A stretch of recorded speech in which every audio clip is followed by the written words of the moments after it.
Hello Leo, thank you for joining me for your monthly forecast for the Sun or the Ascendant for September. I am sorry this is being delivered a little late again.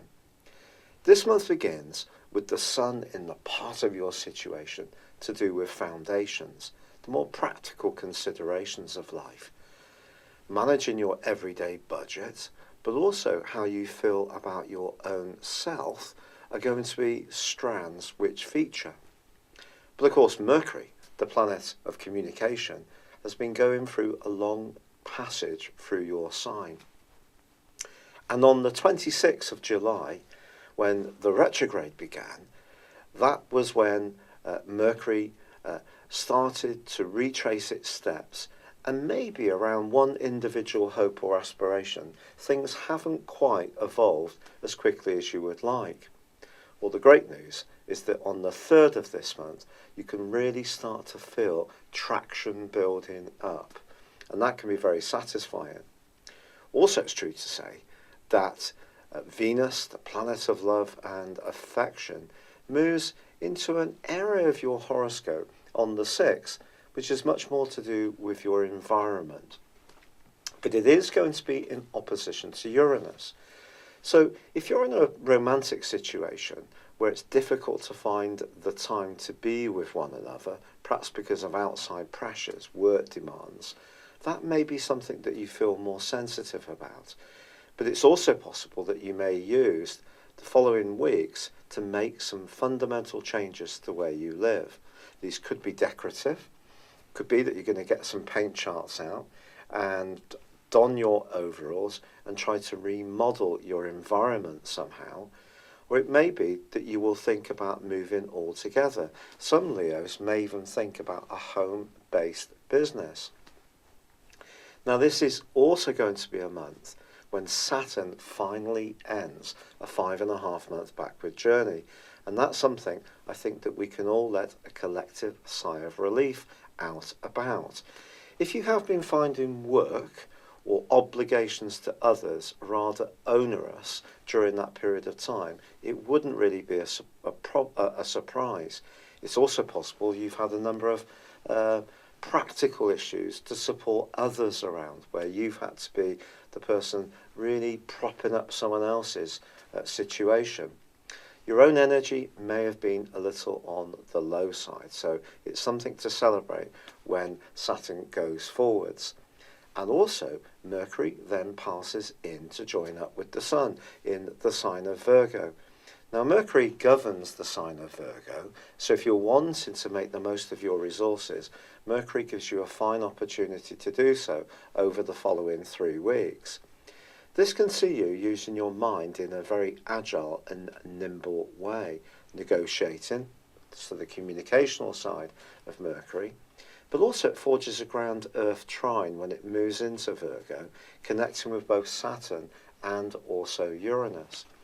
This suggests to me that an openness to new ideas, but at the same time adopting a very thorough, precise approach, can actually be very good for you. So if someone does suggest something or a job comes up which is a little bit different, providing you're prepared to really apply yourself, there's every chance you can make progress with this. Now, of course, Mars has been moving through the sign of Capricorn since the middle of August, but rejoins Aquarius on the 12th. But Mars is going to be clashing with Venus in the first 2 weeks of this month. These, of course, are the planets of romance.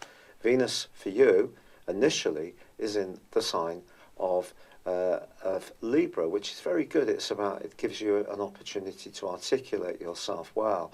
But the square tightens up, and when these two do clash, it may be that it's more difficult to find the right balance, and it could be around a family relationship that you find yourself feeling frustrated, especially if someone's not such a good listener and you're very attentive to their needs.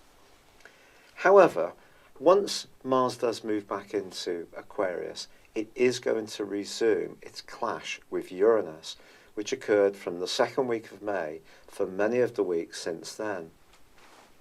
This has been a very difficult aspect. Although a lot of astrologers have been talking about the multitude of retrogrades that we've had, and that's entirely legitimate, I think this aspect has been at the heart of some difficulties for a lot of us. If you think about it, Mars in your opposite sign is going to make you more assertive around relationships. Uranus at the top of your horoscope makes you much more restless in your worldly involvements. If you're not feeling very fulfilled in a job, it may be that your boss or your line manager or a colleague that you're finding a little bit difficult to get along with. But then again, it could be in the family where someone who takes on or assumes some kind of authority may be more challenging because they're not really picking up your need to have your voice heard, which is very important with Uranus, and this is going to go on to be the case for you through to the first week of November. So I feel it's all about politics really around relationships. Could work its way in the family, could be an external relationship. But you're known as being someone who can be very charming and charismatic, but someone could test your patience a little bit if they're not recognising your boundaries. However, as this month goes on, Venus does go on at the heart of the month to forge a very stable link with Saturn. And if there is somebody that you do get on very well with, who is practical, understands your approach to things, this is a bond that can actually grow in importance for you. Now, once Mercury and the Sun move on the 22nd and 23rd into the sign of Libra, the pace of life is set to pick up significantly for you. Lots of text messages and emails are going to be pinging around. You may even find yourself wanting to get more active. If you're someone who's particularly conscious of physical exercise, you may already have something in motion. If you're someone who's a little bit more sedentary, this is a great opportunity to try to challenge yourself. And the reason for this, Leo, is that the full moon, which occurs on the 24th, is going to be challenged by Saturn. This can create quite a lot of nervous tension, quite frankly, over the following 2 weeks. What you don't want to be doing is trying to be too virtuous, trying to pack too much activities into the time you've got.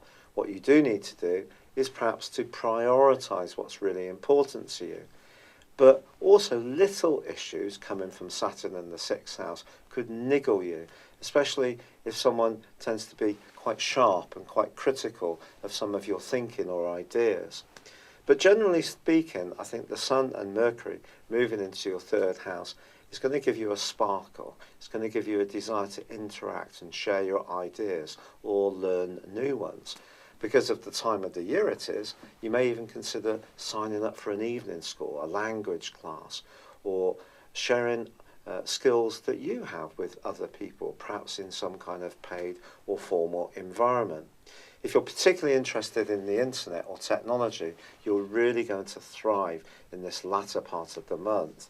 But I think generally, as far as romance is concerned, with Venus in a tender location, you are looking for someone to tune in to how you're feeling and be as attentive to you as you feel you are to them. It's been a real pleasure being with you.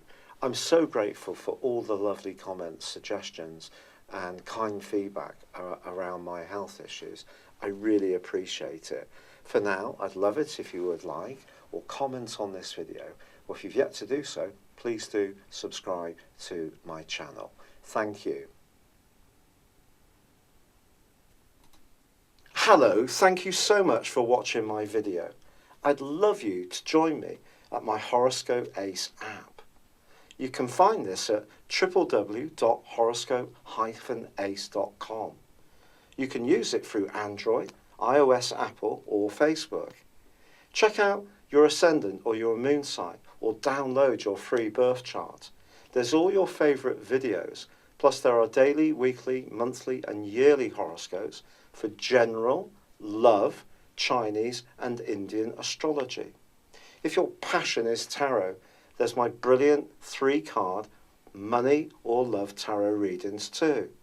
And it's all there at www.horoscope-ace.com. Thank you.